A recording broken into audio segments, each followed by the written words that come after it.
right, what's up, everybody?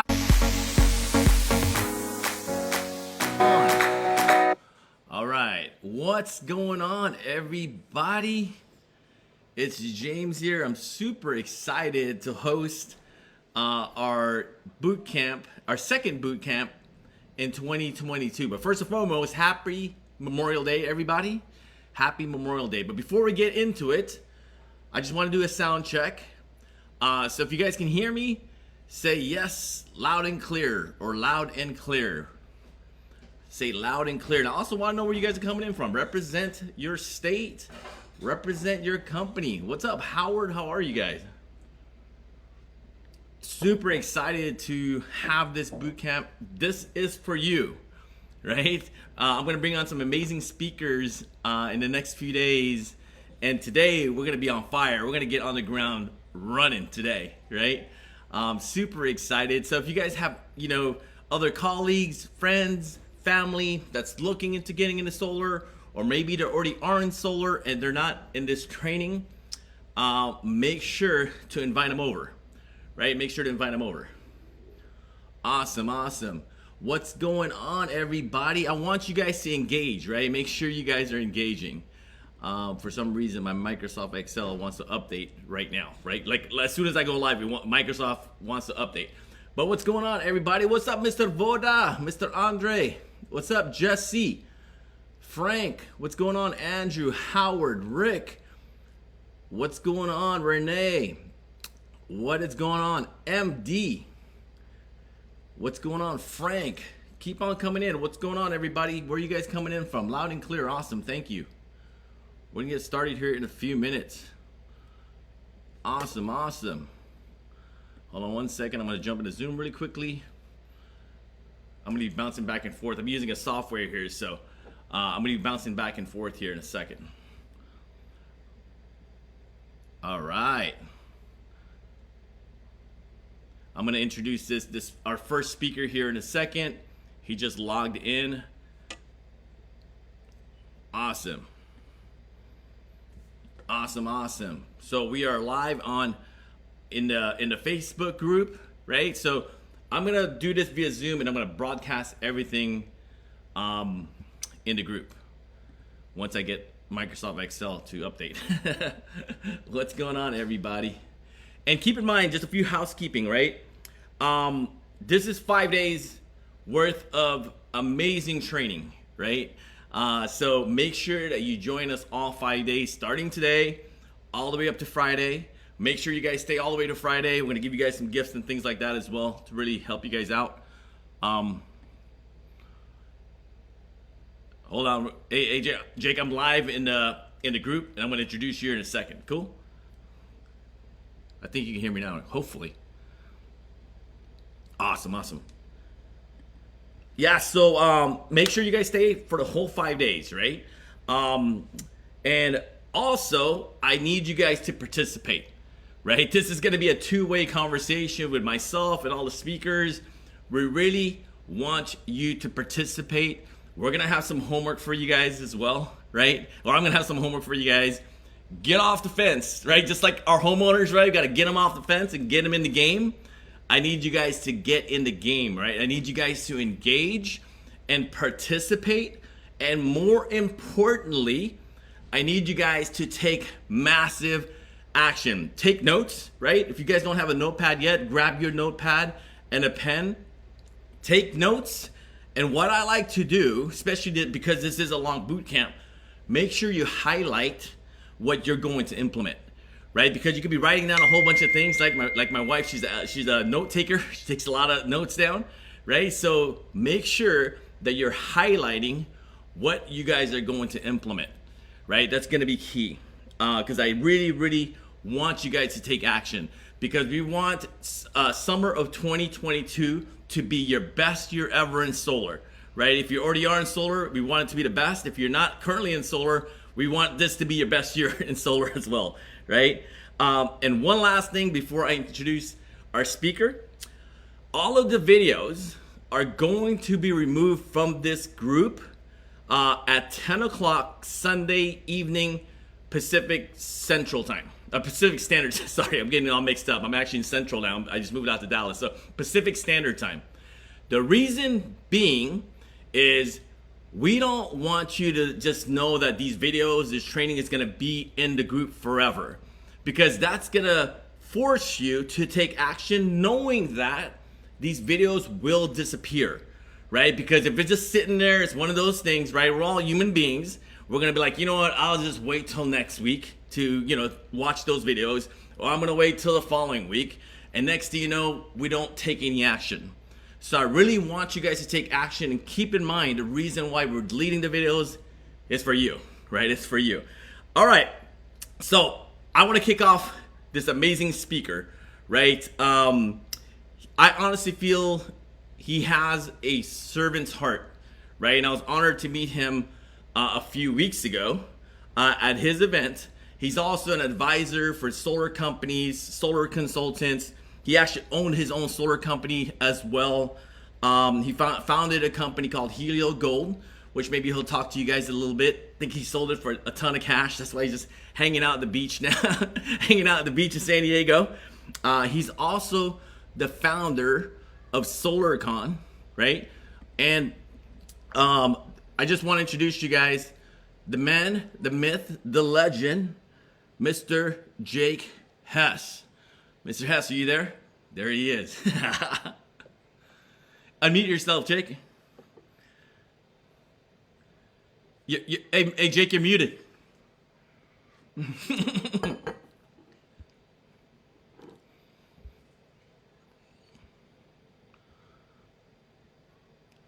Yeah, we're having a little technical difficulties. Jake will unmute himself. And I know this isn't Jake's first time on Zoom. He's probably jumped on numerous Zooms before this meeting already. It won't let you. Let me see. That's kind of weird. There you go. Are you there? There's no audio. Can you guys hear Jake? Just really quick, guys. Can you guys type in yes if you guys can hear Jake in the Facebook group? Because for some reason I can't hear you, dude. But can you hear me? Oh, 1 second. Maybe it's me.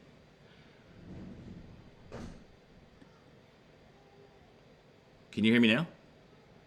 Can I hear you? Can you talk, Jake? Hold on 1 second. Technical difficulties, guys. Hold on 1 second. All right. So can you guys see Jake? You guys see the Zoom? Can't hear Jake. We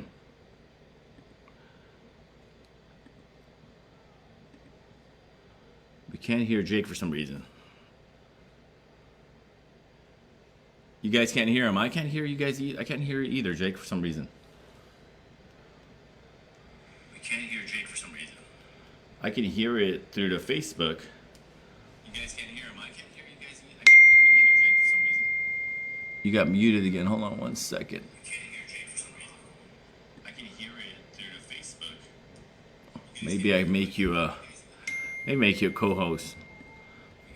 Technical difficulties, fellas and ladies.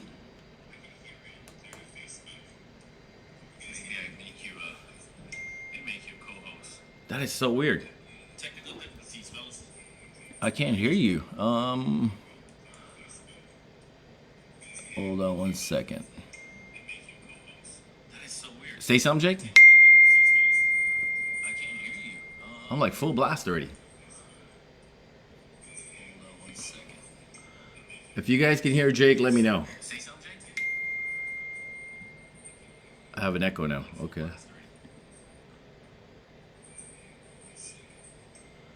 Okay. All right, Jake's he's gonna hop off really quickly, and he's gonna hop back on. All right. That is weird. That is weird, guys. All right, Jake's he's gonna hop. But okay, so let's kill some time while Jake is logging in. Hold on 1 second, guys. Maybe it's something to do with the settings here as well. Mike. That is weird.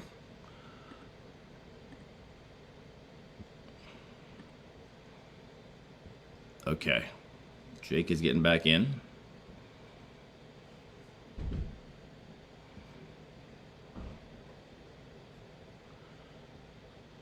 Ask to unmute. I don't know why it has to ask to unmute. That's weird. Yeah, I still can't hear you, dude. That's weird. Like there's nothing coming out.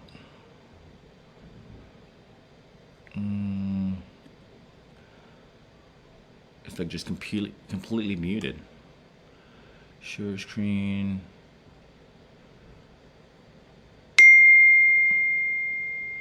I know you guys can only hear me, right, guys? That's weird. For some reason, I can't hear Jake.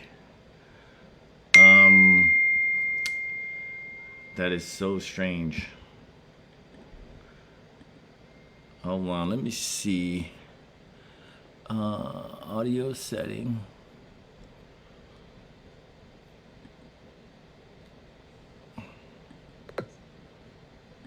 Okay. Can you hear me, Jake? Jake, can you say something? Hi. How you doing? Okay, I can hear you. Let's see here. Let's see if they can hear you now. Okay, so really quick, guys. Can you guys hear Jake now? Hey, Jake, hello, everyone. Did you guys hear that? Did you guys hear that? All right, I think we can all hear everybody now. Okay, cool. There it is. Okay, everyone's saying there it is. All right, so I already introduced you, Jake. The guys. I honestly feel maybe you could do a little quick bio really quick, Jake. I did already. I know you couldn't hear me earlier, but we're broadcasting live on Facebook. But yeah, maybe quick bio really quick, and we'll dive right into it. Hey everyone, how's it going? My name's Jake. I've been doing solar for almost 10 years now. And started out in door-to-door with Vivint, and then switched over to Solar City. And then after that, decided I could build my own company. That was wrong. That was a hard decision. If I could go back in time, I would do it again, but I wouldn't wish it on anybody. That was difficult. Anyway, ended up building that one and sold that. And now I have built the Solar Academy and Solarcon, for those of you that went there. And we've got some other stuff being released later this year that we can't really announce yet. But you should be excited for it. Awesome, bro. Thank you, man. Thank you. I have, dude. This is literally on a flying, Jake, man. Thanks for popping on. I mean, everyone knows our most valuable asset is our time, and I know you're super busy. And thank you for jumping on, man. Do you have something that you want to share? And I got a ton of questions. If you want to go that route. Yeah, let's do the questions. Let's go. Okay, cool, awesome, dude, awesome. And I think the first one is, I think you kind of touched on this, but maybe touch on it a little bit deeper. If you had to start all over again, this question is you already know, you already made it when this question gets asked, right? So if you had to start all over again, knowing what you know like right now, what would you tell your younger self, and what would you tell these guys and gals that are just getting started, based on 10 years experience? Getting started on solar. All right. I would say the very most important thing that you could do is learn your electrical and all your adders. So learning the way that solar gets charged to homeowners or loses you commission. That would be a huge one. Learn your electrical and your adders. And then I would also say with installers or with your company you work with, negotiate your red line up, and just give yourself, as you increase your price, give yourself better terms in your agreement. That's going to make you more successful. And those are probably the two things that I would go back and change. Awesome. And since you talked about red line, Jake, what do you think about red lines? When everybody kind of like, oh, I'm just getting started. What's my lowest red line? What's your opinion about that? Well, I'm pretty outspoken about that one.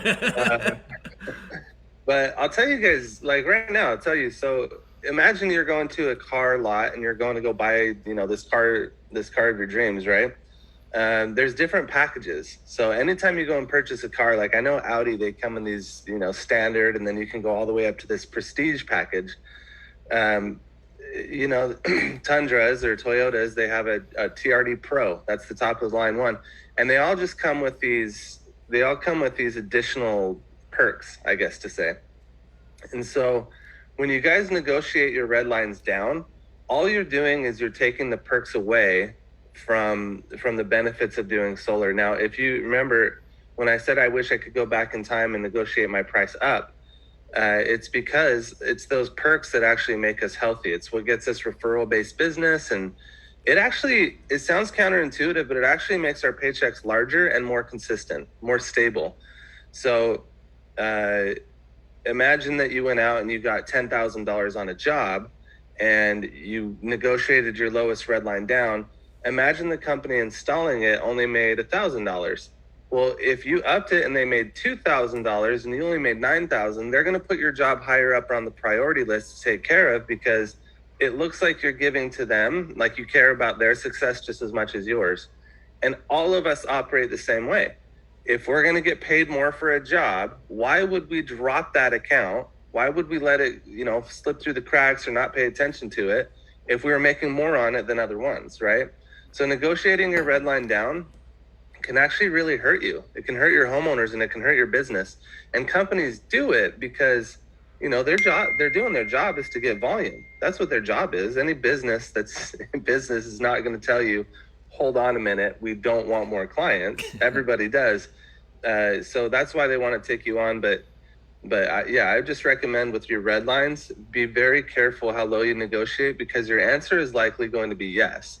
But what are you losing to get that yes? That's the important question. That's gold. That's somebody asked that, Renee. Hopefully that answered your question. What does it mean to negotiate your red line up? So hopefully that answered your question. I totally agree, Jake, because a lot of times too, right? A lot of newer folks that get in the industry, or even seasoned veterans, and you've seen this all the time, like jumping from one company to another company, looking for a red line. Like, I'm getting like 2, 3, 5 cents cheaper or less over there, right? It's like, come on, bro. I mean, at the end of the day, maybe it's not the company, maybe it's not the red line. It's probably, look in the mirror, it may be something that you're doing that's causing you to jump all over the freaking place, Yeah, definitely. And I think it's one of those things, like you probably hear this all the time. Folks want to join your team or whatnot, or organizations are like, what's your red line? It's like, that's always the first question. It's like, what is your red line? It's like, really, bro? Yeah. But you know how it is. I guess, Jake, you're trying to say too, it's like, you're going to get what you pay for. You know what I mean? Obviously, like you said, you got an Audi. This is top of the line Audi. Yeah, you got to have to expect for, to top of line price, because you're getting all these perks along with it.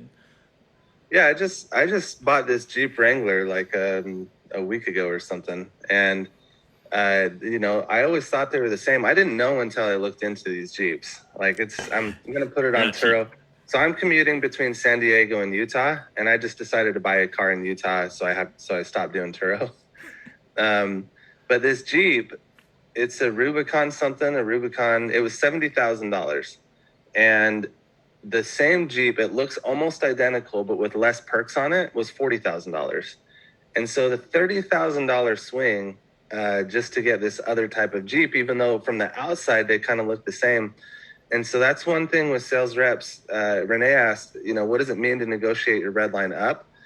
It just means that you need to add perks on there that are going to be healthy for you and your business. So maybe you guys have some important things that you want in there that maybe some other people don't. And when you're talking with these installers, you're talking with your companies, there's no shame in making your agreement benefit you and your family or what your needs are, right? So me, for example, sometimes site surveyors, they miss the site survey appointment. And sometimes when people go to install jobs, they get there and then they have the wrong lag bolts to put the racking and the trusses in the roof. And so they pack their stuff up and they leave and they go back another day. Well, most sales reps, they make the mistake of freaking out when the customer calls them and they say, oh my gosh, I can't believe this is happening. I'm so sorry. Let me call my company. Well, already you're in the doghouse if you're apologizing and you don't know the answer, right? What should have happened is all the way back in the meeting with the homeowner initially, you should have said, look, it's extremely rare that someone's going to show up to your house and not do an install. If they leave, and I write this down on a notepad, if they leave, it is a good thing. That means they got up there, they saw something they didn't see before, and they're leaving to get the right equipment. They're actually losing money because if they have to roll those trucks out, pay for gas, pay their W-2 employees for the hours that they're out there, and then they have to pack up and leave when they could have done another job, that's actually, they're doing you a favor. And the homeowner's like, oh, I didn't think about it that way. I said, but here's the deal. Your time is valuable. You probably took time off of work and we won't be able to get that time back. So what we're going to do is, if this happens, we're going to get you a gift card for $200. We're going to give you your time back and make sure that you enjoy it. What's your favorite restaurant? And I write it down right there on that document that I leave with them, explaining the steps. That way, when I get the phone call and they say, hey, your installer's left, I'm like, oh yeah, remember this picture? And I sent it to them. I send it to them because I keep a file of all the photos I take inside the home. I send it to them and say, hey, remember this? Congratulations. You guys get to go to dinner. I told you this might happen. And they're like, oh yeah, you did. Yeah, you're right. Yeah. Okay, cool. We're going to dinner. And what I do in my contract with my installers is I say, hey, look, let's increase my red line 5 cents. If you guys ever miss a site survey, I need a $100 gift card for my homeowner and for my sales rep. If you guys ever show up to an install, and I just need a $100 gift card for my sales rep and for my homeowner, because they're the ones missing out on the time and that have to repair this. It's not their fault. So 5 cents, the company's like, of course we'll do that. But I also get to hold them accountable. Every time they're missing it, I'm keeping track. And I say, hey guys, it's been 10 times this month, right? Statistics and data are super important, especially when they're paying for them. They will auto correct themselves on your accounts if they have to pay for their mistakes. And so there's a lot of, it's like a cogwheel in a watch, all these moving parts. There's a lot of pieces that you can create when you're negotiating your contracts and negotiating your red lines up to make your experience and your homeowner's experience far more valuable than just 10 grand in the bank account. I would rather take $9,000 with referral-based business and 5-star reviews. That'll get you more money. Yeah, those are freaking bombs, bro. Yeah, because we're so quick. Like when a homeowner calls, right? Hey, your installers don't know what they're doing, and we obviously want to be in a homeowner side, but we also have to be in the installer side as well. The things that you were saying, right? And you make it more, putting a positive twist to something that a homeowner may see as a negative thing. And I like how you're putting more like a positive twist to it, you know, like, oh crap, you actually, this is good for you. You're actually also going to get, you know, a gift card. You don't want us to install the wrong equipment on your house, right? So we found a few things that we didn't foresee when we came out here, and we just want to make things right? So that's awesome, because I know there's a lot of folks, maybe when you're getting started, you're like, oh yeah, I'm going to get on an installer right now. I'm going to call the CEO of that company like right now and chew them out, right?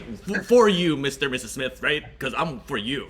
Right, so I love that, dude. Yeah, I have to tell you guys, if you're apologizing for your company for something that they did wrong, that just means that. And I'm not an installer. I'm going to tell you right now, I'm a sales guy through and through. But if you're apologizing for your company for something they did wrong and you're stressing about it, that's actually on you as the salesperson. You need to set expectations. You need to understand the processes and everything that can go wrong, so that you can set up that initial Hail Mary, like that safety net, if anything does happen. And maybe experience will tell you, you know, the things that can go wrong, like missed site surveys or leaving on install day. There's probably a million of them in solar, but all you have to do is set the proper expectations with the homeowner and spin it into a positive, like James was saying. That's awesome. I think that's the key. So Jake, how do you set proper expectations with your homeowner? Say, for example, that you already closed it. I'm not sure if you set the expectations at the end or maybe throughout the consultation. After you say, for example, you close the deal, what are the expectations that you're telling the homeowner? Just so we're all on the same page, because I know a lot of folks, they're like, oh yeah, it's going to be installed like in 15 days or whatnot, right? Everything's perfect. There's nothing ever going to happen to the house. This is not a construction project. So what are some of the expectations that you set with your homeowner so everyone is on the same page? That's a really good question. Let me see. Am I able to share the screen or no? Hold on 1 second.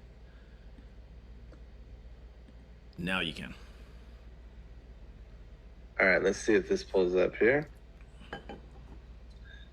So the company that I worked with, I remember I used to submit things to them, and I'm like, hey, I really need this brochure. I really need I need this tool, or I need this slick, or I need this. And then after a while, I was like, why am I asking them for anything? Why don't I just make it? Right? Mm-hmm. So I ended up making one. Now, this was for the company that I sold, but I made this initially when I worked at Solar City and at Vivint. It just had Vivint's branding on it and stuff. I don't think that they would be cool with it if they saw it, but my homeowners definitely loved it. I ended up making one for the company, and this right here is how I set it. This page right here is how I actually set the expectations with my homeowners.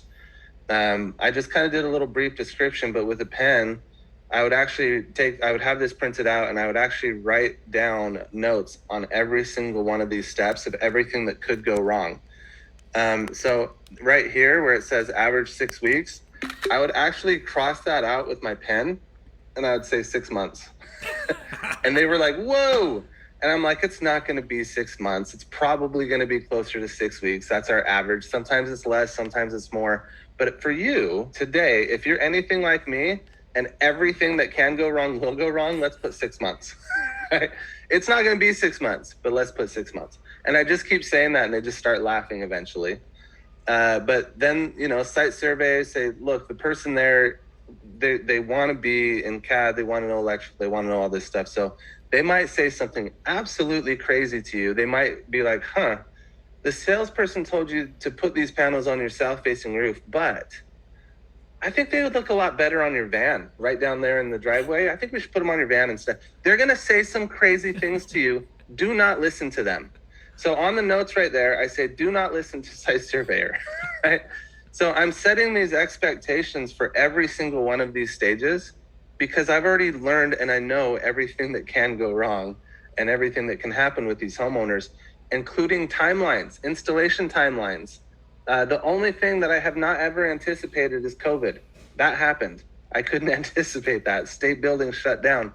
But you better believe that it's going to be in my next pitch. I'm like, look, if something like COVID happens again, you cannot hold us responsible for this, right? And so it's all just about setting expectations and having tools that you need in order to do it. Don't wait for your companies to create it. Be a professional and create your own. It's fun. That's awesome, dude. I love that. We can't share that, right, Jess? Jake, that's something that's more proprietary to you, or someone's asking Jake if we could share that. Is that a website I can send it to you if you want. Okay, cool. All right, so whoever asked that, I think that was Andre. So Jake will send it to me, and I'll send it to you guys.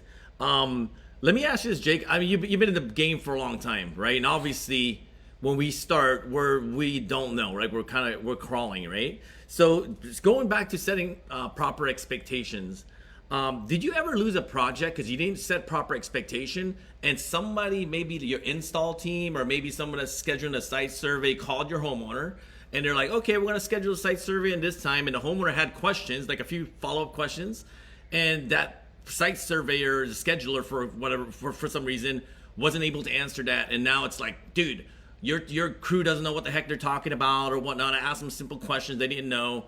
So what are your thoughts on that? Have you ever lost a job because of somebody else in office because you weren't setting the proper expectations at the time? Yeah. Have you ever lost something like that? Like lost a job because of that? Yeah, that's a really good question. I have, actually. That's initially what was the catalyst for me starting my own company. I remember there was this street that I used to knock doors. There was a street of this, it was an Hasidic Jew that I knocked on his door, and he had the curls and everything, and he was just the nicest gentleman that I had sold solar to. Well, he wanted an electrical upgrade, so I told him, hey, that it's on the company, we'll see if it comes back. I didn't know electrical at this time. We'll see if it comes back. And this is another reason why I learned electrical, by the way. So he's like, you know what, on this same street right here, 7 of my members, or in his congregation or whatever it's called, is on that street too. So I got 7 referrals that day. Well, the CAD showed an electrical upgrade that he was going to get it, so he signed off on the contract, and all of his 7 referrals were cranking and ready to go. Beautiful day. I loved it. Installation day came for him, and the company had figured out a way to bypass the electrical upgrade. And so he was like, where is the upgrade? And well, where's the electrician? They said, oh, we figured out how to do it without it. And he was like, no. And I lost him and the 7 jobs that day. That was so much money. It was devastating. And I swore I would never let that happen again. I was going to build a sales org that was strong enough to control installers. And I did. And I learned so much. I learned that that situation was actually not the company's fault. It was mine. And it's really weird to be in the position. It was really weird to be in the position where I'm like, whoa, you guys screwed me. I lost eight accounts in total, 7 referrals in this homeowner, all because you switched the CAD. And it's easy for us to play the blame game, and it's easy for us to point fingers. But truthfully, a professional, and I'm talking like, I don't mean someone that like works at, and if you guys do, don't be mad at me, but someone that works at Best Buy that's sitting there slanging a video game. We're not doing that. We are supposed to be true professionals in solar, which is unique. It's like a newer product that people are learning that's super detailed. So if you want to call yourself a professional, then you have to take responsibility and accountability for the things that happen to you. And so from that moment forward, I swore it would never happen again. It just looked different than I thought. When I built my sales org and I figured I can control these installers with my volume, things changed.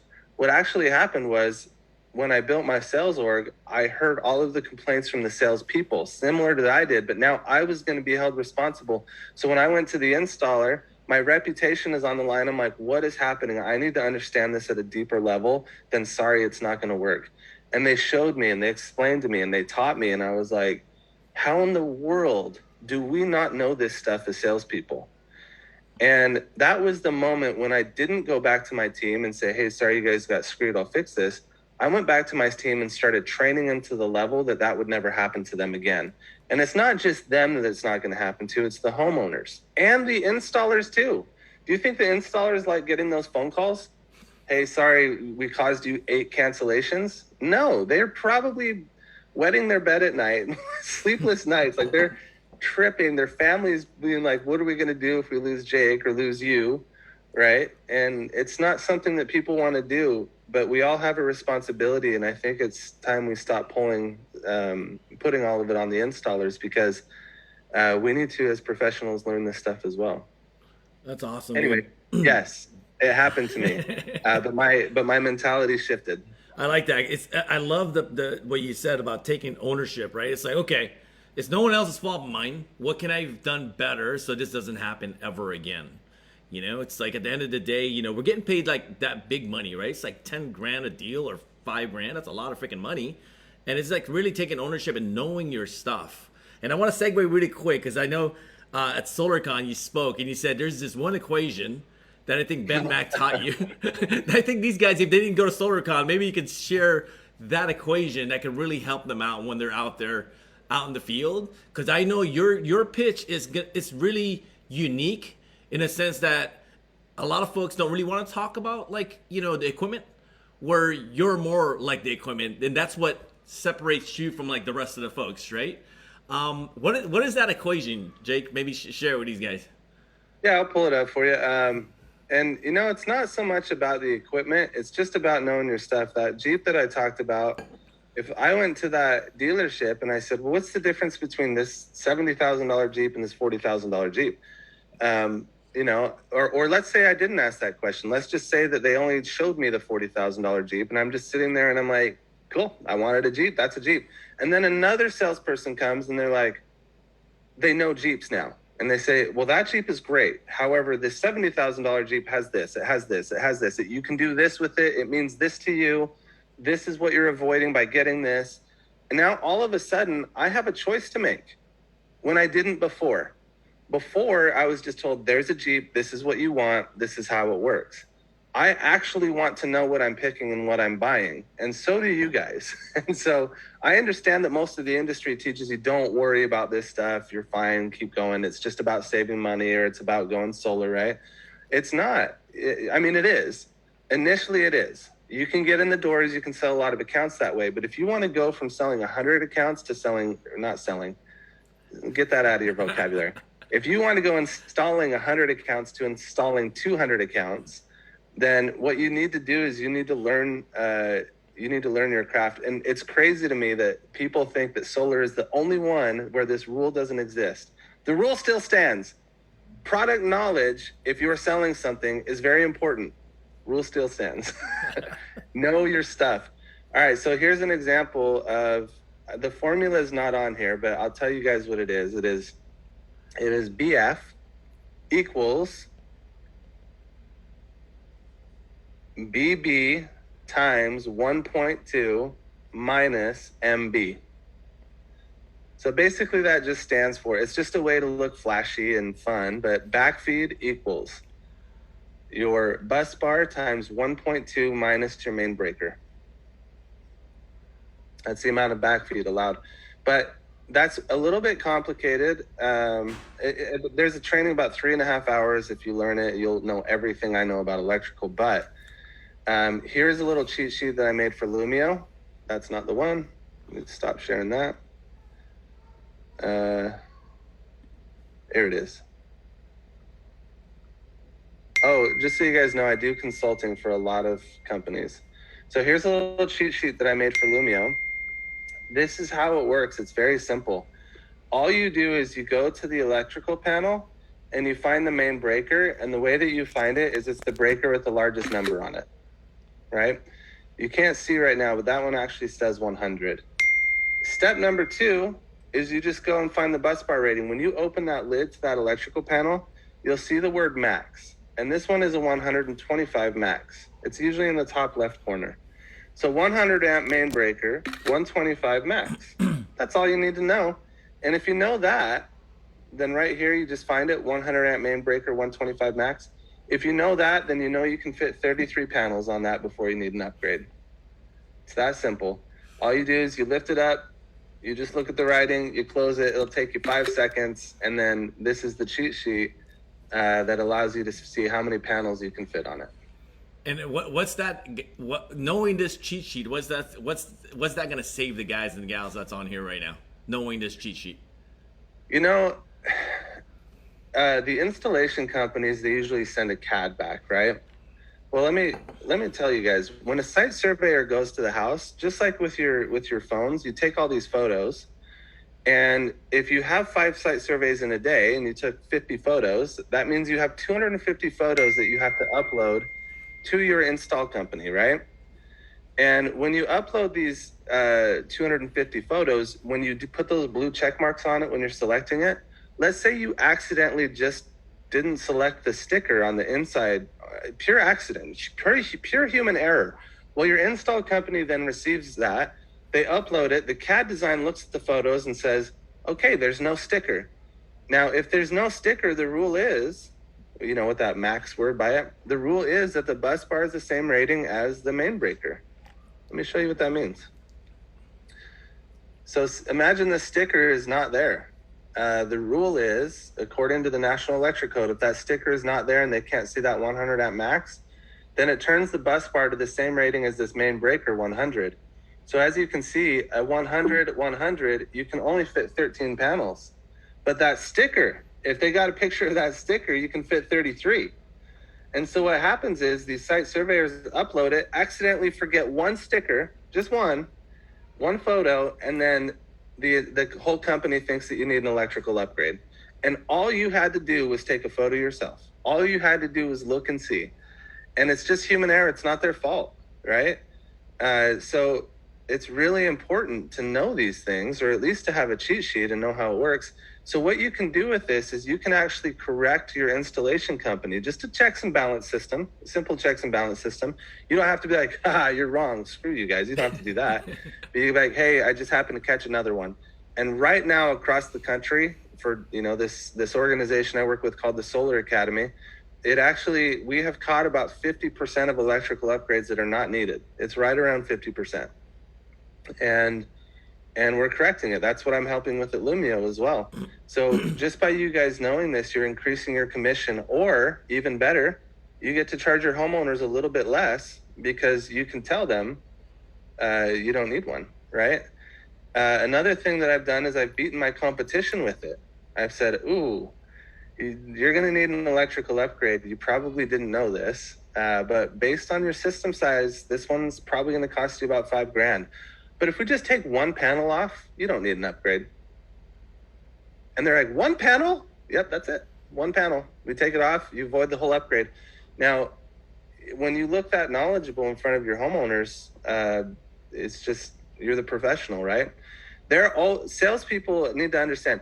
Homeowners are always going to go with you if they like you, right? It's your personality. If they trust you, they're going to go with you, right?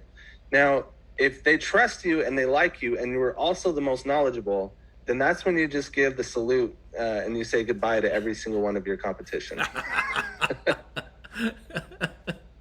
Damn, this is gold, guys. Because knowing that equation too, right? It can really help you as well with like MPU upgrades, right? So you don't have to go back to the homeowner and be like, "Hey, Jake, sorry, man, I got to add another $2,000 to your deal." Or if you're gonna eat it, that's another $2,000+ that you're gonna take out of your commission, right? Just by knowing the equation. Yeah, and with inflation and all of these rates going up, a lot of these companies are pushing right now to get those upgrades up to $3,000. So everyone on here should know, like James here, I look up to him a lot. He's phenomenal at what he does. Anything I have is his. So if you guys need this electrical upgrade stuff, I'll send it to you, James. Thank you, man. Absolutely. There's folks asking for it for sure. And thank you for the guys that posted the equation up there. What the equation is, the BF is back feed equals bus. Hold on a second. Bus bar times 1.2 minus the MB, which is the main breaker. Correct? Yep. Cool. Awesome. This is really, dude. I got like a whole list of like things, like nuggets that I definitely learned. Let me ask you this, Jake. Where's my questions at? Okay, so Jake, you're connected like from like the sales side to like batteries to installers to big solar companies. Share with us where's the industry going? You have your ears on the ground for everything, bro, in solar. Just to let you guys know, this dude knows it all in solar, not only sales. Where's the industry going? Because I always hear like, oh, ITC is going away and this, that, and it's like, where do you see the industry going? Well, it's funny. Yeah, you mentioned the ITC. I'll tell you, you guys, there's a lot of people out there praying for the ITC to go away. Like they're actually hoping for it because they don't sell with the tax credit. Now they use it obviously because it's there, but they're not building their business around it, right?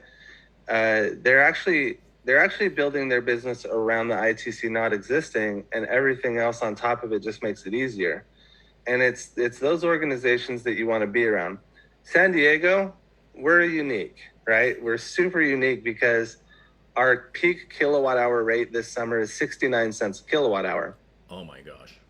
That means when the tax credit goes away, the rest of the entire country is going to move to San Diego to sell solar because it's the only place that will show a savings when the tax credit is gone. Mm-hmm. We are the most expensive utility in the world. It's absolutely wild. But places like Idaho and Utah, for example, they aren't selling based on the tax credit. They don't even mention it.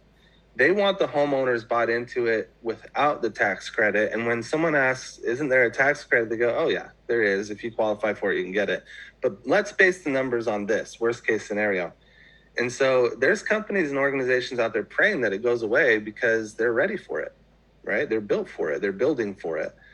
But as far as the industry itself goes, I really think that sales orgs, I don't know if I'm supposed to say this, but I think that sales orgs are going away soon, probably within the next couple of years. I don't think they're going to be around. Right. Hey, Jay, everyone start logging off now. Everyone's logging off. Well, why do you say that? That's really interesting. Why do you say that? Is it more like AI, or they're going to buy it themselves on a website, or why do you say that? Well, just because it is a race to the bottom, right? And maybe these, when I say race to the bottom, I mean salespeople are negotiating the red lines as low as they possibly can. And, with inflation and COVID happening and material costs going up, the Enphase IQ7 Pluses that everyone was putting on these 400-watt panels, they don't really make them anymore. They're forcing everyone to use IQ8 Pluses, and those are 40% more expensive than the IQ7 Plus. They're 40% more from the warehouse. And that's just inverters. And so when these installation companies go back to the sales orgs and they're like, hey guys, I know you negotiated our rate as low as we could possibly go, but that was as low as we could go. Now things are more expensive and we have to raise it. And these sales orgs are actually, it's like a mutiny. They're battling up and teaming up and fighting the installers. Well, the installers are all kind of starting to say, hey, it's time to fight back. And what they're doing is they're going to go to these sales orgs, and I'm not saying anyone's doing this yet. There's one company, the largest installation company in the country, if anyone knows who that is openly doing this right now. They're offering lower red lines to everybody and bypassing the owner of the sales org if the sales org does not merge with them. Wow. And so what these major companies are going to start doing, is my guess, is start absorbing sales teams and putting them in-house. I think that a lot of in-house stuff is going to start happening with these tariffs that are coming, with the prices going up. I work closely with a guy named Greg Butterfield. And for those of you who don't know him, he's taken many companies public, and he's planning on doing that with the company Lumio. And he says that there are so many companies that are out of business right now, they just don't know it yet because of these tariffs. And it's interesting. It's interesting to see. I do believe consolidation is coming. Now, what this means for all of the salespeople is just study and learn and gain everything that you possibly can from James, from the people that you work with. Learn everything you possibly can about the product and become the number one, because you will be absorbed. People will put offers out for you. They'll pay for your knowledge, right? They're going to need leaders on their teams. If they start collecting all of these salespeople, they're going to need leaders on their teams, leaders to run the teams, educational platforms built. They're going to need all of this stuff. And I promise you, it's happening. I'm getting reached out to quite a bit. So if you guys can actually race to learn and understand and know more, and that doesn't mean just knowledge like these electrical stuff I was spouting off. I mean, if you can learn how to sell more or influence people or motivate others, that all of that is valuable. Damn, that was good. I got some questions. Go ahead. Sorry, Jake. Really quick, Jake. So, taking it in-house, right? Taking all the guys in-house or gals in-house. I'm assuming this is still going to be a W-2. Is it going to be a 1099 or W-2 still? A lot of that is kind of boiling down to the state that you're in. California has buckled down really hard on 1099s.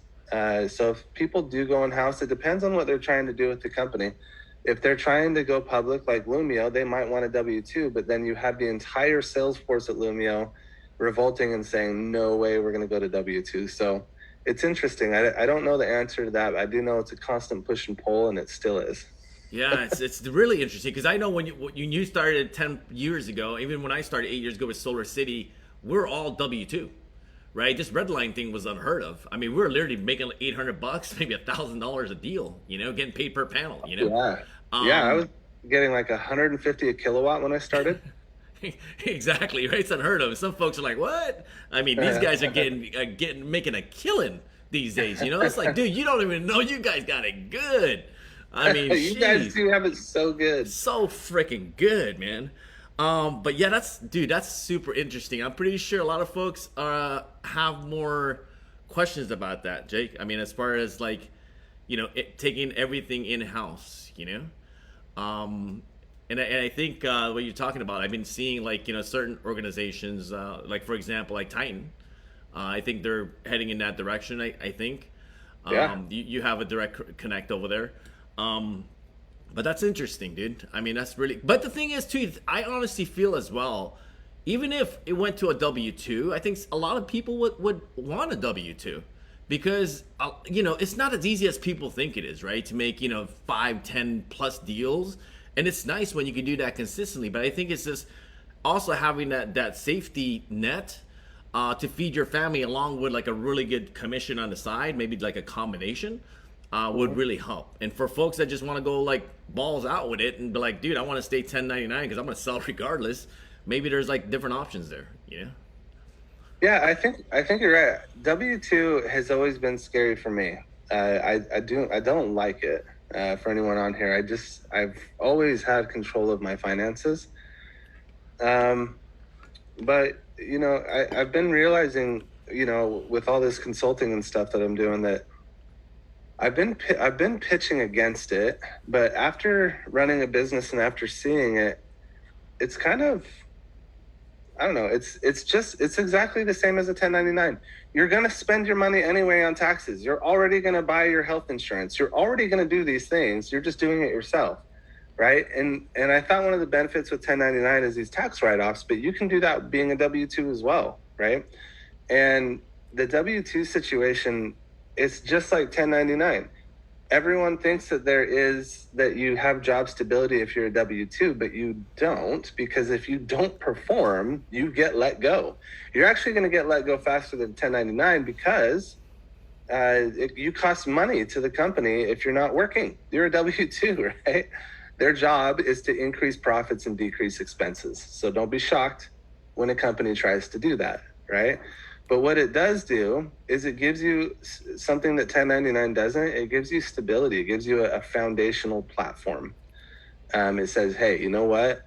If you're underperforming for some reason, maybe something emotional happened to you, at least you have a company that kind of has your back a little bit and is going to help get you through it, versus everything is on you. And some people really like everything on them, but it doesn't mean that you can't still apply that same pressure if you're W-2. It's a tough conversation. I like them both for reasons. Yeah, it is. As far as your consulting, I know you consulted with a few folks with or companies about maybe their compensation structure. On the company side, is there even a benefit for them financially to go with either a W-2, maybe a combination of bonus / if they just went straight 1099? Is there a better profit margin? I guess what I'm saying is if they go with a W-2 / commission versus just straight 1099, and in the company side, did they see a little more financial, margins Yeah, there? it really depends on the offering that they're structuring. At a very, very high level, like looking at it as kind of like a lump sum, I guess to say. I would guess that the W-2 costs the company more, and which means you don't make as much as you would if you're 1099, but then also you don't have all the stresses. So it's a give and take. There's pros and cons to both, right? But as far as margins go, depends on the company structure. Like Lumio, for example, has everyone 1099 at the moment. But the amount of money that they dump into motivating their sales teams, these competitions, these incentives I see them giving out, all of this stuff, it's just mind-boggling to me how much they're spending. Now, there's another company that W-2s their people, and they spend the same amount of money, but they pay their people less. And so it's sixes. It's the same thing. It's the thing that most everyone needs to understand is when you sell a solar project from zero to, let's say, $80,000, the bank is going to take out their chunk. The commission's going to be taken out, the cost of the panels. The math never changes for any of these companies, ever. It's all the same cost. The only thing that changes is the offering that they're giving you or the way that they market themselves. There's no hidden money anywhere in these numbers. There's no hidden money if you sell a system for 80 grand. There are expenses for everything, right? W-2 employees, 1099, incentives, all of that money is there. And sales reps seem to think that just because a company is the one doing the install, that they have hidden money in this little $80,000 bucket that you created, when they don't. Extra money? There's some extra money there, right, Jake? Somewhere. Yeah, there's extra money in there. There's 80 grand, right? There's extra money in there somewhere. So really quick, I got like two more questions for you, dude. And again, Jake, thanks for taking your time, bro. This is some nuggets, and these guys are asking a lot of questions, but we can't get to them. I want to be a little selfish. I'm gonna ask my questions. Sorry, guys. So I think this is one that a lot of people kind of consider, but I want to get your opinion on this. So you've had a solar company, sales orgs, and things like that, right? So what are your thoughts about building a team, right? So I'm like, okay, I want to build a team. And when should somebody build a team? Like, when is that good timing? Like, okay, so when is it's like a two-part question. When is a good time? Because a lot of people, Jake, like they get started, they're like, bro, I see that passive residual. I'm gonna override, right? Override some deals. I'll make $1,000 for every single person that they sell. Even though I didn't get started in solar, I'm like a real estate pro. I'm gonna build me this team. So, what are your thoughts about building a team, and when is a good time to build a team? Oh, that's a good question. Let me pull. You got a spreadsheet sheet for everything, didn't you? Jake got it all. He's like, hold on. Let me check the appendix 3.1 here. Oh, SOPs, geez. dude. You got a ton of SOPs. Let's see here. Oh, I know where it is. That's a good question. Oh, I just spit on myself. In this one. Yes.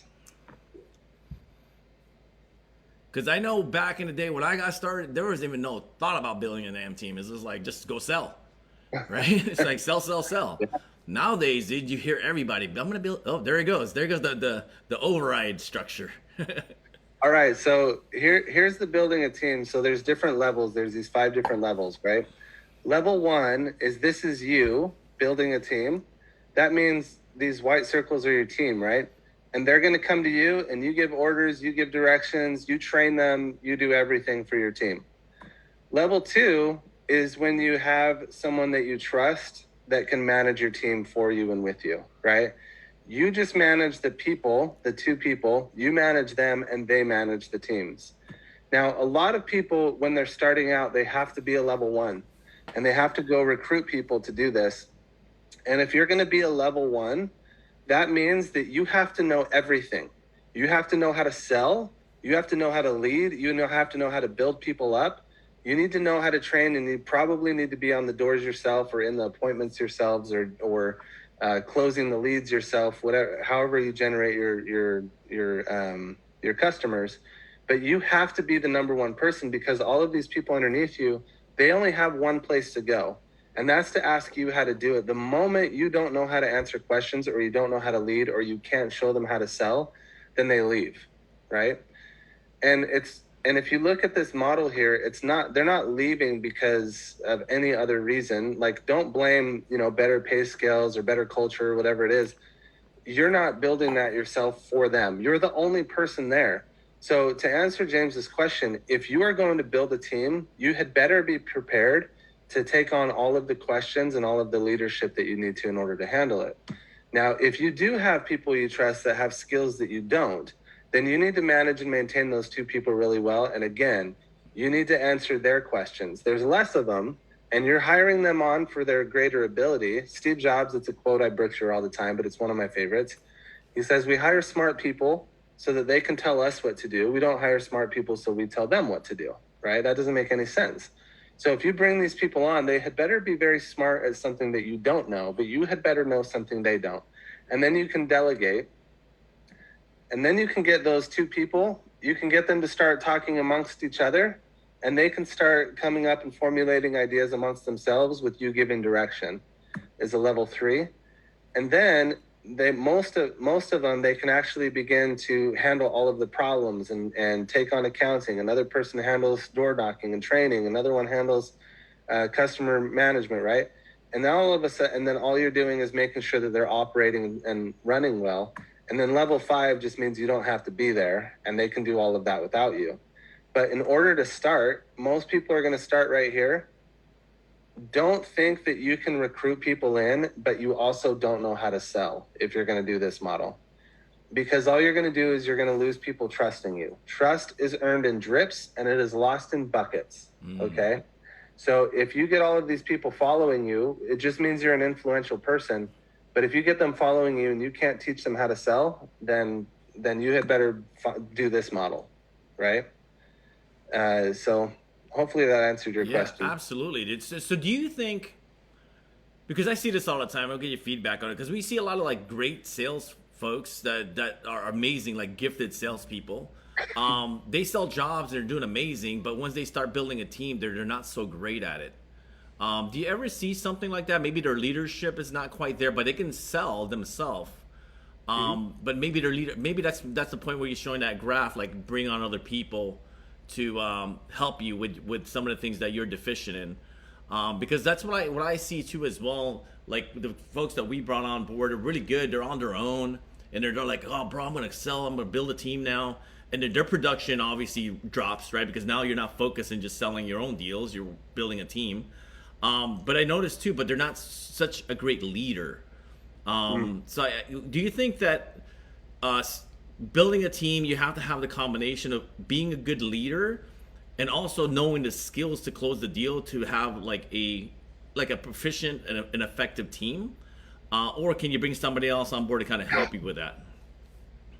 You can bring someone else on board. That's a good question. There's this thing I tell people that whenever you're going to start a team or build a business or go out and knock doors or whatever it is, if you're going from this position and you're going to do something greater, right, or harder, what you're doing is you're walking yourself up right to the ledge of a cliff and you're jumping off and figuring out how to build an airplane on the way down. I read that somewhere, right?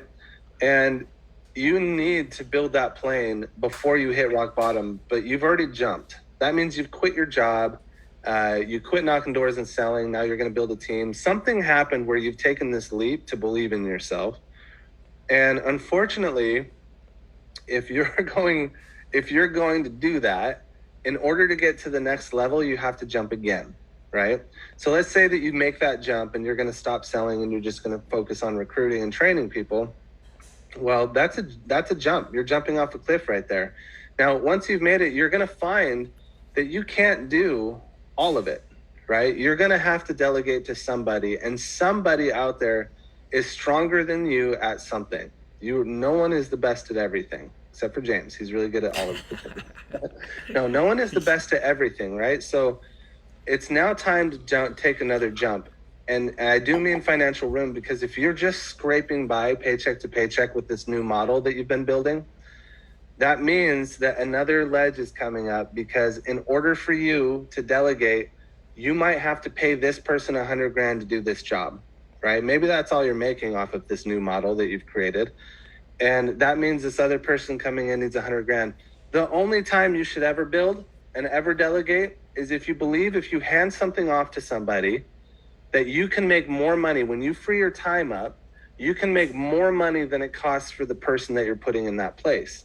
So if you are scraping by with $100,000 and you need to hire someone for $100,000, then you had better believe that when you free up your time, that you can make $100,001, right? Mm-hmm. That's the time that you do it. If you do not believe that your time is more valuable than hiring someone else on, then you can't delegate. Awesome. Thank you, man. And as far, you said the fifth step, right? When you're showing us that graph, the fifth step is basically your business is running without you, right? I mean, that's like the most, I know for you too, last time we spoke, I think that's your most ideal business model, is when you set it all up, you put in all the work, get all the gray hairs, or whatnot. And then you're like, cool, I'm bringing it. Or, yeah, I got the gray, you got the none, yeah. The none. You know what I mean? So that's what happens when you're in solar, right? You get gray hair, or you lose some hair. That's what happens. Yeah. It's not. I had all of it. It's not the business. It gets stressful, especially when you're taking it to the next level. You're helping a lot of people or whatnot, right? It gets stressful. But I guess the fifth level is the most ideal, right? I think is that. For you personally, is that where you want to go with all your business eventually? Is like you set it up, you put it on the grind and hustle, and then just now I'm stepping away, maybe hiring CEOs or whatnot to run your business, and then now you're maybe moving on to another business or whatnot. Yeah, I luckily I took Helio Gold to being a level 5.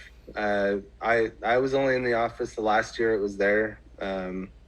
I was only in the office for about 3 months of the whole year, and I didn't have to be. I was in Switzerland, traveling around the world. It was fun. And I pulled in, from that being a level 5, I pulled in 1.4 million before I sold it that year. And it was great. I didn't have to do anything, but I wanted the next level. So I built Solar Academy. Now, the Solar Academy is still probably a level 3 or a level 4. I'd probably say closer to level 3. It's a difficult one, but Solarcon was a level 5. That one was beautiful level 5. And that one worked really well between all of us. So the level 5 on that one was great. What I'm in the process of doing is trying to get the Solar Academy to a level 5, but even further than that, I have all these different brands that I'm trying to make a level 5 for all the different brands. And for those of you that do follow me, I had a retreat in Park City to be able to do that level 5, and it was with some key people. Some of them you may know, but let me show you here. This is what it looks like. These are all the different brands, and this is the stuff that I own and have. This is the one that's coming out later this year, kind of like a JD Power and Associates, but for the solar industry. But these are all of the brands, and then all of the people that I had at this retreat is going to be the level 5 that runs all of them. That's awesome, bro. That is awesome. So it's been an hour. I got one last question, and I'll let you close it out. So I was blessed enough, dude, and honored to step on you guys' stage and your stage in Solarcon for 2022. That was crazy, like, fun, educational. It was amazing. What can you reveal for 2023? What's going on with 2023? Solarcon 2023. A little sneak peek. I'm pretty sure you guys got some other stuff that you guys want to pat on to dive even more. The first year was already crazy, amazing. I can only imagine like what next year what that's gonna unfold. So, yeah, I haven't had anyone ask publicly yet about that, so here it goes. So for the opening act for day one, well, all right, there's 4 things I'm going to tell you. Number 1, it was a 3-day event. We're going to turn it into a 4-day event. The first day is going to be on a Wednesday. So Wednesday, Thursday, Friday, Saturday. The first day is going to be a Wednesday, and that's for platinum ticket holders only. And it's going to be 2 master courses where you get to master 2 items better than anyone else in the country. We're going to have a battery expert training for the first 4 hours. It's going to open up into a room that looks like a gala. It's going to look beautiful. We're going to have food and linens and all sorts of stuff. And then it's just going to be for platinum members where they learn about batteries. And then the second one is learning everything electrical. And they will leave that day being the masters at those 2 things. Okay? And then the 3-day conference is going to start for everyone else just like it did in year 1. So we're separating the platinums out a little bit more to get a little more education out of it. Number 2 is our opening scene on Thursday. Our opening act, our first act. This last year we did a flash mob, right, of the singers. This year is going to be something huge. We've got a Vegas style production that's going to be well over $100,000 just for 5 minutes. So insane. That's the big one. Another one is we have this one's gonna be tough, not because we don't want to do it, but I think we're gonna have more females talk than we are males at this one. And we're gonna try to push this to be a more women centric speaker lineup. Now, when I say try, it's simply because we have to listen to the audience and see what people want to learn about at Solarcon, right? And as long as we can fit the women in there that can do it, we want to make it more women-centric. And another one that we're going to do, another little thing about Solarcon is we're going to cap it at 5,000 attendees. This year we tried capping it at 1,000. We ended up with 1,700. This year we are going to cap it at 5,000 and just about 230 vendors, keeping a 16.6 attendee ratio to vendor ratio. Dude, that's awesome, bro. That is, yeah. I know you guys are gonna go like Circus LA kind of thing next year, but fireworks and everybody else. You got probably people rappelling up and down to the ceiling and. It was awesome, dude. I mean, I'm pretty sure you heard that from everybody. That was an amazing event. A good time too. It's a perfect opportunity for everyone to kind of network and mingle with everybody. But once you get in the industry for a while, the circle gets smaller and smaller. When you've been here for a year or two, you start knowing everybody, which is really cool. Because a lot of folks, like even us, right? A lot of people, they're Facebook friends. And then now they have opportunity like meet each other like face to face. That was an amazing opportunity to really put the face to the name for everybody. James, you were so good on stage. One of my favorite things that you did, or that anyone did the whole conference, was you pulled out your phone. Talk about the most appropriate situation for being on that panel. You pull out your phone and you put everything live, right? Might as well. It's a social media panel, right? It's a social media panel. I can't believe you're the only one that did it. That was fun because, dude, I mean, all the way. That's how amazing it was. Because normally, like when I go to conferences, like the third day, you know, there's people that leave and stuff like that, right? But even the third day, we're like the last speakers in the whole event, but there's still hundreds of people there. I mean, it was insane. Like people stayed all the way till, like literally till the end. I'm pretty sure you guys were shoving people out of there to leave. You know what I mean? Crazy. But you know, we saved social media for then because you're so well known in the industry. So is Joe, and you know some of the others we had up there, Taylor, Jamie. Like there was so many people that were waiting and anticipating to see you guys that we knew we had to put you at the end so that we could keep people there. Save the best for last, right? I got you. Right. I got you. That's exactly what we did. Awesome, bro. Awesome. Hey, Jake. I guess. Well, dude, there's been nuggets dropped like the whole, you know, meeting here or training.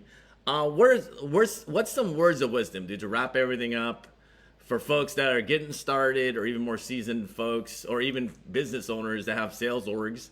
What's the words of wisdom, man? Close it out for us. Okay, this is gonna sound suspicious, but I swear to you, it's not. My words of wisdom here are: everyone says time is your most valuable commodity. If you ask anyone, hey, what's your most valuable commodity? Like time, you know, like a regurgitated answer. But there becomes like this tipping scale of time is no longer the most important thing that money is. For example, imagine you're trying to get to the airport, right? Some people will literally pay a driver so that they can sit in the back on their laptop and create something, because the money that it costs to pay the driver to get to the airport is not as great as what they were going to build on that laptop. They would get more money for that, right? And so there becomes this tipping point, like, oh, I'm not at the place yet where I can hire a driver to take me to the airport. I'm not at that. What you're saying is the time that it takes you to get to that airport, you're not at a place where that time is valued as much as that driver, right? So if we take this concept of time is the most valuable commodity, I want people to get in the habit of stop saying, what's your most valuable commodity? I want people to get in the habit of stopping to say time. I want you to really assess what is the most valuable. And if you're looking at solar specifically, and you want to skip time, if you want to get to the level that James is at, if you want a time machine for solar and how to become successful and how to make money, pay James. James, you sell stuff, right? I try to. Yeah, absolutely. Yeah, absolutely. Pay James for his training, because you're not paying him for knowledge. That's only a byproduct of what you're going to get. What you're really purchasing is a time machine in the solar industry, right? You need to get to the level of, is building on your computer or paying that driver so you can build on your computer, is that worth your time? If James is selling a service called Solar University and you're trying to figure out how to get further along in solar, you can't call me, because if you call me and I know you're from James, I'm just going to give James everything that you're asking for, right? Call James. James and I are buddies. I'll give him anything he wants. Call James. He's super well connected in this industry. And whatever you get from him is just a time machine to get to where you're wanting to go. I remember I was sitting down in this conference before I shut HelioGold down. Do you mind if I take 2 more minutes? Go for it, dude. Go for it. HelioGold, I just told you, made 1.4, and my buddy Ben, who was actually my business partner, he's like, I bought you a conference ticket. I hate conferences. I'm not going. He's like, too bad, I already bought it. I'm like, fine. Then on the company's dime, I'm renting a convertible Maserati and we're staying in the best Airbnb we can get. He's like, cool, whatever. I get there and I listen to these people speak. Kane and Alessia, if you guys went to Solarcon, I listened to them speak and they blew my mind. And I was just sitting there, I could do that. These guys are idiots. They're on stage telling me everything. I can do that, I can do that, and I can do that. A day and a half into a 3-day event, I had written so many things that I put my pen down. Knowing that I could do them, I put my pen down and I said, you know what, we're hiring them. It's not that I can't do these things. It's the time that it would take me to do it would take me 5 or 6 years. And rather than go through all of that time, I'd rather hire these guys and get it done in 4 months. You guys, all you're doing when you bring on people like James is you're buying a time machine to get you to your goals faster. That's it. So don't do this weird, like, time is my most valuable commodity. Invest your money so that you have time if you truly believe it's your most valuable commodity. That's my little, I wish that I did that. Now, all I do is I hire mentors left and right. I literally do that. I'm doing it now. Just in a different way. Take Sean Brenchley and Greg Butterfield, for example. What they're paying me to help out with Lumio is not worth the money. it's really not. It's learning from them that has actually been the most valuable things. Some of these slides that I showed you, the level 5, 1 through 5, that was directly from Sean Brenchley.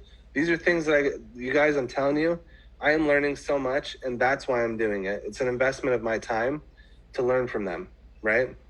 So I'm hoping everyone here can invest in themselves and buy a time machine. That's my only advice. Damn, that is gold, man. I was in a situation like you two, Jake, back in the day, right? He's like, oh, I know it all, dude. I don't need to invest any money into, like, I gotta pay this guy something. It's like, nah, dude. And then once you really, I think that's a secret to, one of the main secrets to really getting ahead, like you said, like leveraging your time. If you want to leverage it faster, learn from folks that's already doing the things that you want, right? And I think there's a lot of people, they hold on to the money, you know? They're like, even we get on these strategy calls with certain folks, and we know it's the perfect, like, fit, and they have the money. I'm like, bro, that money is doing nothing for you in the bank account, dude. Might as well invest it in yourself so you can take your, you know, your finances to the next level and learn from people so you can get to where you want to be a lot faster. You know, so that's freaking gold. Hopefully, if you guys didn't take away nothing, I'm pretty sure you guys did, but if you guys didn't take away anything from this whole conversation that we've been having with Jake, take that away for darn sure, you know? And one last thing, can folks still buy tickets, like early bird tickets to Solarcon 2023, or is that closed down? We still have the link, but we haven't. No, the answer is no right now. But okay. You guys will see. You will see when you can. Awesome. Yeah, you had to be. It's one of those things. You had to be there moment. Then you had to be there to get the discounts. So, yeah, guys. So any last? Well, Jake, how can these guys connect with you? If they want to connect with you, even with Solarcon, getting some tickets, how can these guys connect with you? You're social media everywhere on social media, bro. Yeah, so I have Facebook and Instagram. That's probably the best way to get a hold of me. Is just through those. If you guys, right now on my phone I have, let's see here, 56 text messages that I haven't gotten. Oh, you can't see. 56 text messages I haven't gotten to, and 76 emails. I have to try and get to those like within the next couple days. Facebook and Instagram, for some reason, in my free time, when I have messages on there, I don't mind getting on there and messaging there. I don't know why.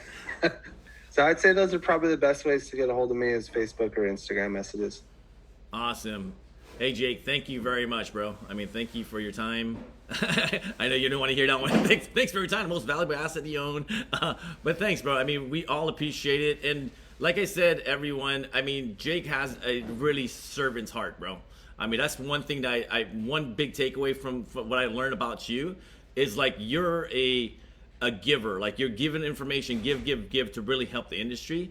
And for me, I really appreciate you, bro. I mean, I appreciate everything that you do and helping other people to get to where they want to be, you know? So thank you, man. Thank you for spending your time with me. Well, thank you very much, James. And those slides, I sent those to you, so you should have them texted to you now. Awesome. Yeah, so I'll be charging you $97 for those. I'm kidding. There'll be a link, a special early bird link. I'm kidding, guys. Hey, Jake, thank you, man. You guys, you have a good day. Hey, thanks, James. I enjoyed it. Have a good one. Thank you very much. Thank you, man. All right, everybody. All right. So what do you guys think? What are you guys' thoughts with Jake? That was fire, right? That was fire. What's some takeaways? Just out of curiosity, everybody. What is your main takeaway from today's training?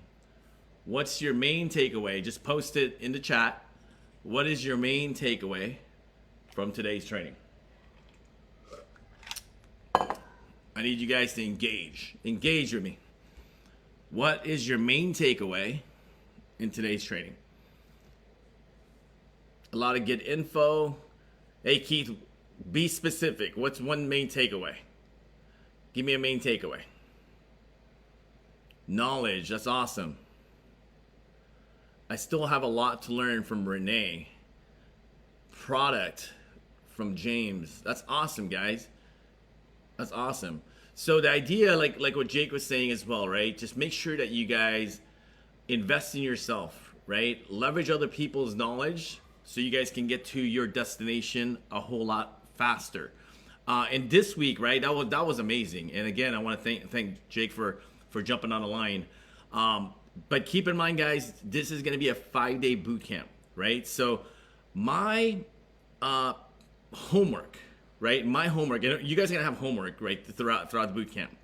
My homework for you, I know you guys posted it here, right? But I honestly feel 2022 and beyond, you're going to have to learn how to leverage videos to close more deals, okay? You have to learn how to leverage videos. So we're going to start today. And again, I want you guys to take action and don't overthink it, right? But what I want you guys to do is jump on the group or hop in the group and go live or post a video of what you've learned today, right? What did you learn today? Just literally, click live and say, hey, my name is James. I'm in whatever state you live in. And what I learned today is this, because I really want for you guys to take action. And that's the whole reason why we're having the boot camp, is for you guys to take action. Because I'm gonna let you guys know, and maybe some of you may or may not know this, that in sales and solar more specifically, there's not gonna be like one silver bullet that you're going to implement and then now you're closing all these deals, right? So there's numerous things that you need to implement in your business, in your sales presentation, to really take your sales to the next level. It's like having a 8-cylinder truck, right? If you only have one cylinder firing, there's not much power there. But when you can get all cylinders firing, there's a lot of power in that truck. And I want you guys to really implement the things that you guys are learning, throughout the week. So the homework for all of you, right? And unfortunately, there's probably going to be, 5% that's going to do this assignment. Hopefully more, right? Hopefully more, because you guys all here, you guys are all action takers. I want you guys to create a video, right? Just jump on live. Doesn't matter your hair or your background, or I don't got a camera or I don't have a microphone. Just press live and let me know your name. Where are you guys tuning in from? Where are you guys selling solar? And what was your main takeaway for today? It's literally going to take you 10 to 15 seconds. All right? Other than that, we'll see you guys tomorrow. We have battery storage that we're going to be talking about as well. Lead generation strategies, lead management, sales strategies, right? I need you guys to plug in every single day. And again, I'm just letting you guys know, because this happened our last boot camp for Q1. We are going to delete all these videos on Sunday at 10 p.m. Pacific Standard Time. 10 p.m. Pacific Standard, because we want you guys to take action, right? So let's see who makes the first video. Let's see, because it's time to take action now, guys. It's time to take action. Knowing all this information without any kind of activity, it's dead, right? You're not going to get ahead. So I really want you guys to take action. Make sure you guys are participating, because again, this is not for me, right? This is for me to help you guys, because I want to share what's working in the industry so you guys can kill summer 2022. All right? Other than that, that's all I have for today. It's the same exact time every single day, 9 a.m. Pacific Standard, 11 Central, 12 Eastern, the whole entire week, right? And everything is going to be broadcasted into the group, in the Facebook group. And it's not too late if you have any colleagues or friends that want to also join us in the boot camp share them the link. It's 5daybootcamp.com, 5daybootcamp.com. And for those of you that haven't booked your solar strategy call yet, make sure you guys do that, right? Can somebody do me a favor and type in solarstrategycall.com, solarstrategycall.com. Can somebody do me a favor and type that in the chat? And for those of you guys that stay all the way to the end, I'm going to share all the information that Jake sent us, right? Can somebody type in solarstrategycall.com for me? You guys are very, very welcome. Very, very welcome. Other than that, you guys have an amazing day. I'll see you guys tomorrow. Peace out, everybody.